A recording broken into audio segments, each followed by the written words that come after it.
So thank you very much, Mr. Chairman. I'd like to thank Dashofer and also the organizers of this conference and the chance to present some remarks on this book. I'd also like to thank Miguel and especially Orlando for those nice comments at the beginning. Hopefully we'll have some discussion. And if I speak too fast, please raise your hand and tell me to slow down. I have to say I'm very impressed with Portugal. I come from the United States. Americans don't speak any other language than English. And that, even English, you might argue, is not good. And in Portugal, I'm very impressed by the English capabilities of the population. So please accept my congratulations, my humble congratulations for that. My talk is called, was originally supposed to be about the macroeconomics and the macroeconomic future of Europe. But recent events have caused me to change my mind, and I decided to try to convince you of the usefulness of our field, because it is under attack. We are definitely under attack right now from several sides, not just from the policy circle, but also from our own colleagues.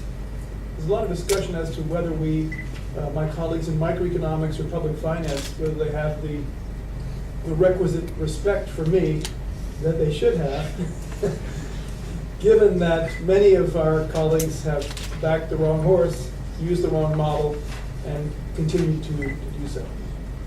So I'd like to organize my conference a bit of an advertisement for the book, because I'd like to convince you that there is a reason to think about European perspectives on macroeconomics. I don't think there's a European macroeconomics. I think there's a perspective of macroeconomics that is colored by the European experience, and I've been in Europe for 25 years now. I've been in Germany for 19 years, and I think I know what I'm talking about. America and Europe are very different, although they have common roots. I think Europe is the mother of America, and all the things that Americans stand for, including liberalism and belief in markets and freedom, are European ideas, ultimately. So I think it's important for us to pay tribute to that. I'm going to try to convince you why that's the case. Then I'm going to talk about something that concerns my students. My students are constantly asking me, why has our life become so economic? Why are we so concerned with money? And this is something that I've seen happen in the past 10 to 15 years. And a lot of people in Germany, students on the left as well as on the right, say this is a result of globalization. Okay, and globalization is a theme. It's a word that just won't leave us alone. It's coming back all the time, and we read in the newspapers. I'd like to talk about that.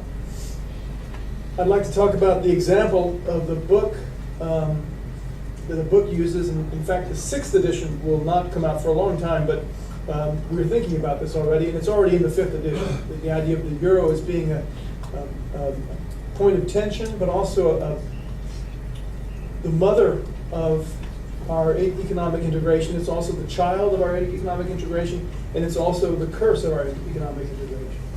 So how do we handle that? And I think you need macroeconomics to put your mind around that. There's so many things happening at the same time. The alternative is to go back to the way Portugal was in the 1970s or the 1960s. Small islands of national industry, national consciousness, and less wealth. Okay, so the point of economics is to point out that trade can be beneficial to everyone. It may hurt to get there, but it can also benefit everyone. And the euro is part of that story. And then I'd like to ask whether we can say anything about this. And I say this with a bit of humility. Okay? And then I'd like to grab an idea from my ex-teacher, Greg Mankiw, who has written a much more popular textbook than mine. His book has sold millions. I'm still looking for 100,000. So Greg Mankiw has a wonderful article in the Journal of Economic Perspectives where he talks about macroeconomists as scientists and engineers. And I think the comments of Miguel and Orlando at the beginning were correct in saying that maybe we're trying too much to be scientists and not enough to be applied scientists and engineers. And we need engineers now to solve Europe's problems.